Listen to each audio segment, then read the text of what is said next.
امریکہ میں اس وقت 7 لاکھ سے 12 لاکھ کے قریب پاکستانی موجود ہیں. بہت سے ایسے بھی ہیں جو پیدا ہوئے ہیں لیکن پاکستانی نژاد ہیں.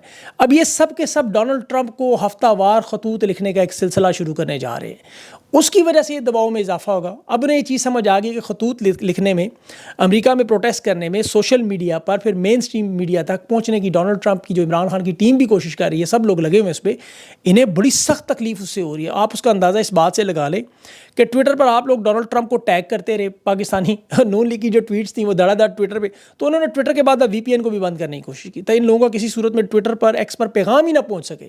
لیکن اب یہ ناممکن ہو چکا ہے. دوسری طرف جس طرح امریکی بزنس مین پاکستانیوں کے پروگرام میں آ کے واضح انداز میں بتاتے ہیں، میرے ساتھ بہت سے پروگرام ہوئے، کانگریس مین کے بہت سارے پیغامات شیئر ہوئے، ان کی ویڈیوز آئیں، اس سے بھی حکومت کو بڑی سخت تکلیف ہے. پہلے بھی قراردادیں آ چکی ہیں. انہوں نے پھر پروپیگنڈے کے لیے بیرونی ملاقات میں وہاں سے امریکی بزنس مین پکڑنے شروع کر دیے جو نون لیگ کے تھے. پہلے بھی ساجد تارڑ صاحب کو لائے کہ جی ہاں ڈونلڈ ٹرمپ کی فضا بنائی جائے گی، وہ تو صدر ہی نہیں بنے گا. پہلے یہ آپ کو ہر پروگرام میں ہی بتاتے رہے کہ الیکشن نہیں جیت سکتا کسی صورت میں، جو غلط ہوا الیکشن جیت گیا. اب وہ کہہ رہے ہیں وہ کچھ کرے گا نہیں. اس کی بھی میں آپ کو یقین دہانی کراتا ہوں کہ ڈونلڈ ٹرمپ اس پورے معاملے میں مداخلت کرے گا. وجوہات ہیں، اور وہ معاملہ جس پہ دیکھیں، میں نے یہ ویلاگ اسی لیے میں دوبارہ کر رہا ہوں تفصیل سے تاکہ آپ کو سمجھ آئے، کیونکہ انہیں اس ویلاگ سے تکلیف بڑی ہو رہی ہے. اوورسیز پاکستانی جو اب اس کو سب ٹائٹل بھی انگلش میں بنا کے مجھے پتا چلا بھیج رہے ہیں امریکہ میں اپنے کانگریس مین کو. تو بہت سی وجوہات ایسی ہیں. 4 وجوہات مین ہیں.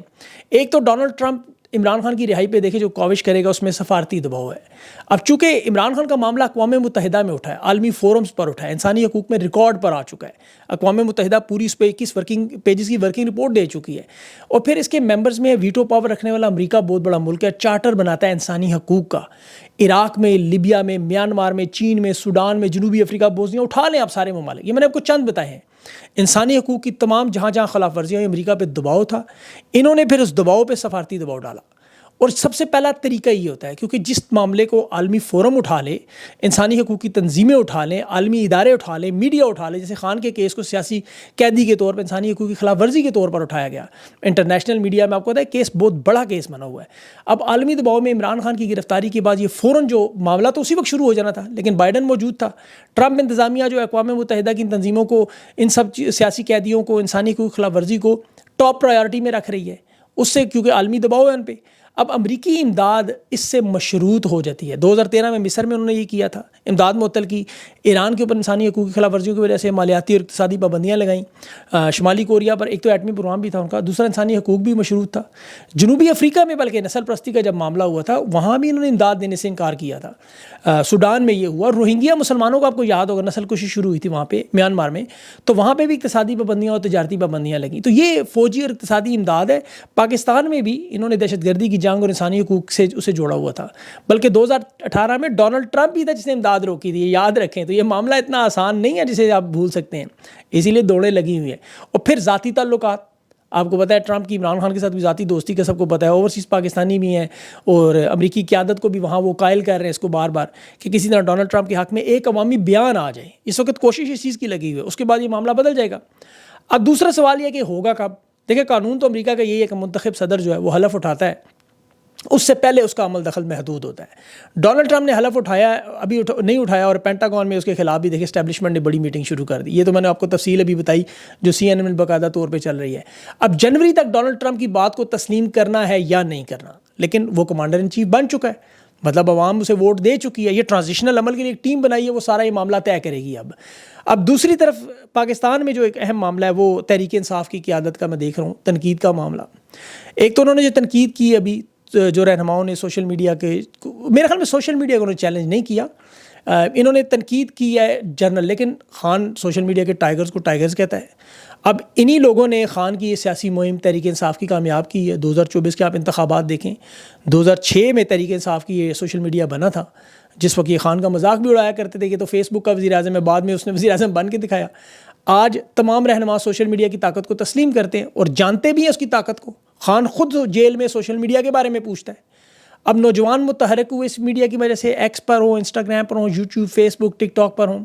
تحریک انصاف کا بیانیہ بنا، مخالفین کی ناکامیاں ہوئیں، انہوں نے فیک نیوز پروپیگنڈے کو ناکام کیا. انتخابی مہم کو جو جدید حکمت عملی تھی، ڈیجیٹل کیمپین تھی، آپ کو یاد ہے ٹرینڈز تھیں، آن لائن جلسے تھے، پھر انفلوئنسرز نے جو بات کی، گراس روٹ لیول پہ واٹس ایپ گروپ بنا کے جس طرح ووٹرز کی ایک پوری مہم چلی، لوگوں نے نشان یاد کروائے گئے. تو ایک بہت بڑی کوریج تھی مین سٹریم میڈیا کے معاملے میں. بالکل امریکہ کی طرح یہ لوگ کھڑے ہوئے اور جتوایا الیکشن. تحریک انصاف کی کامیابی اگر آپ دیکھیں الیکشن میں تو اس میں 80% تو سوشل میڈیا کی تھی. 20% جو کہتے ہیں ہم تھے کمپین کے بغیر, جلسے جلوسوں کے بغیر, کروڑوں روپے خرچ کیے بغیر الیکشن جیتے ہیں. تو 80% سوشل میڈیا کی وجہ سے جیتے ہیں. جو 20% ہیں اس میں سے بھی آپ کہہ لیں 15% جو ہے وہ ان کا سوشل میڈیا کے ساتھ, 5% ان کا اپنا ذاتی انفلوئنس یا اپنے دوستوں رشتہ داروں کی وجہ سے. تو قیادت کو دیکھیں عوام کی طرح اتحاد اب دکھانا ہوگا, سوشل میڈیا کے ساتھ جڑ کے رہنا ہوگا. تنقید ہوتی ہے تو برداشت کرنی ہوگی, کسی کو شیطان لعنت اس طرح کے معاملات میں نہیں پڑنا ہوگا, فوراً معافی مانگنی چاہیے میرے خیال میں ان کو. میڈیا ان سے معافی منگوانے کے لیے تیار تھا تو سوشل میڈیا والے بھی اب ناراض ہیں, ان سے معافی مانگ لیں, میرے خیال میں معاملہ ہی ختم کریں, ورنہ جن بوتل سے نکل آئے گا. دیکھیں اب وہ دور ختم ہوگا جو صحافیوں کو دانشور سمجھا جاتا. اب پاکستان کا ہر شہری اس وقت جس کے ہاتھ میں اسمارٹ فون ہے وہ تقریباً صحافی ہے. دیکھیں واقعات رپورٹ کر رہے ہیں, تجزیہ دے رہے ہیں, حقائق بیان کر رہے ہیں, سچائی لوگوں کے سامنے لا رہے ہیں, مظلوم کے ساتھ کھڑے ہیں. یہ ایلون مسک امریکہ میں کیا بات کر رہا ہے کہ یہی وہ کام ہے جو ایک صحافی کرتا ہے, اس کی اپنی اسٹیٹمنٹ ہے یہ ساری. تو تحریک انصاف کی قیادت کو ایک تو تگڑا بھی ہونا پڑے گا, دوسرا ان کے ساتھ جڑنا, ورنہ لوگوں کی نظریں علیمہ خان اور بشرا بیوی کی طرف جائیں گی. خان بے شک انہیں روکتا رہے.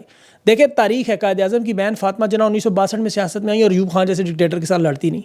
بھٹو کی زوجہ نصرت بھٹو ایرانی نژاد تھیں لیکن وہ اپنے خامند کے لیے نکل آئیں. تو یہاں تو دیکھیں عوام مجبور ہے خان کی رہائی کے لیے. تو میرے خیال میں علیمہ خان اور بشرا بیوی کو بھی سوچنا چاہیے.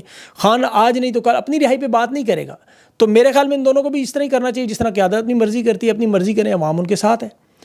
اب تیسرا معاملہ آتا ہے معیشت کا. IMF جو خیبر پختونخوا کی حکومت سے ملنے کی کوشش کر رہی ہے, ایک بڑا اہم معاملہ ہے. 2025 میں آپ کو پتہ ہے بڑی سخت شرائط تھیں اس کی بجٹ کی. خیبر پختونخوا کی حکومت 103 ارب سرپلس لے گی. ان کا ٹوٹل بجٹ تقریباً 1800 ارب کے قریب بنتا تھا. اس میں سے سارے کر کے انہوں نے پھر بھی 103 ارب بچا لیے اپنے خرچے میں سے, سارے اخراجات کم کر دیے. اب IMF ان سے بات کرنے جائے گا. پنجاب حکومت ہو, سندھ ہو, بلوچستان ہو, یہ حکومتیں نہیں کر سکی, تینوں فلاپ ہو گئی کیونکہ یہ لگ گئے نئی گاڑیوں کی خریداری میں. یہ ان کا بہت بڑا خرچہ تھا. پھر ان کے جو وزراء تھے, ان کے افسران تھے, ان کے بیرون ملک دورے. ابھی دیکھیں مریم نواز کے چیف سیکرٹری پنجاب بھی ساتھ موجود ہے, پنجاب کا عملہ بھی ساتھ ہے. پھر انہوں نے 5 اسٹار ہوٹلوں میں رہنا شروع کیا, وہ خرچے کیے. دفتروں کی تزئین و آرائش پہ مریم نواز نے کروڑوں روپے لگا دیا, ہیلی کاپٹر خریدنے پہ لگا دیے, ہیلی کاپٹر کی مرمت پہ اتنا پیسہ لگ گیا. میڈیا کو جو گرانٹس دی انہوں نے بیانیہ بنانے کے لیے, عظمیٰ بخاری کی سٹیٹمنٹ آپ کے سامنے ہے. حالانکہ پنجاب کے بجٹ میں اس وقت تقریباً 350 ارب کا کھانچا شروع میں ہی مار چکے تھے, لیکن پھر انہوں نے اب ظاہر چھوٹی بڑی سرجریاں کروانی تھی. اب وہ بہانہ الگ تھا, کہیں گے تو صحیح ہم اپنے پیسے لگائے, نہیں پتہ کس نے پوچھنا ہے کس نے بتانا ہے. تو اس صورتحال میں دیکھیں IMF یہ سارا ریکارڈ سامنے رکھے گا ٹیبل پہ کہ اگر رکھو ریکارڈ, نمبروں کا ہیر پھر ابھی بچ نہیں سکتے. ایک ایک پیسہ انہوں نے دیا, ایک پائی کا حساب لیں گے اور پھر لگے گی ان کی پابندیاں. تو اسی لیے میں معیشت کی بات بار بار کرتا ہوں کہ یہ واحد وہ چیز ہے جو کمر توڑ دیتی ہے. پیٹ آپ کو پتہ ہے لاگت لگے تو بندہ نیچے گھٹنوں کے بل بیٹھ جاتا ہے.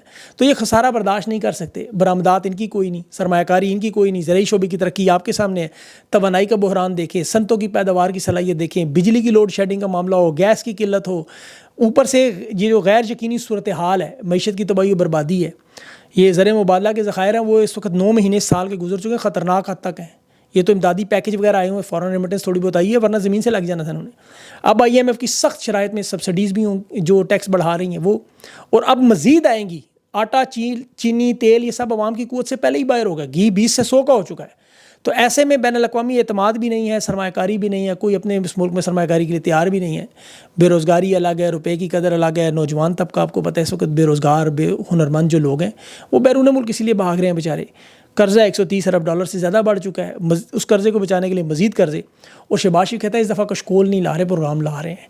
آگے سے وہ کہتے ہیں نہیں لائیں کشکول, آپ جائے گا خالی, کیونکہ روپے کی قدر ہی کوئی نہیں ہے. آپ اوپر درآمدی اشیاء نہیں چل رہی, جو ضروریات زندگی عام آدمی کی پہنچ سے دور ہو چکی ہے. ایسی صورتحال میں باقی ممالک بھی سب کچھ دیکھ رہے ہیں. مہنگائی کہتے ہیں 9%, لیکن مارکیٹ میں ابھی بھی 38 سے 40 ہے. لے جائیں مائک پکڑ کے باہر ذرا, آپ کو اندازہ ہو جائے. اوپر سے جو امن و امان اور سیکیورٹی کے حالات ہیں وہ دیکھ لیں ذرا.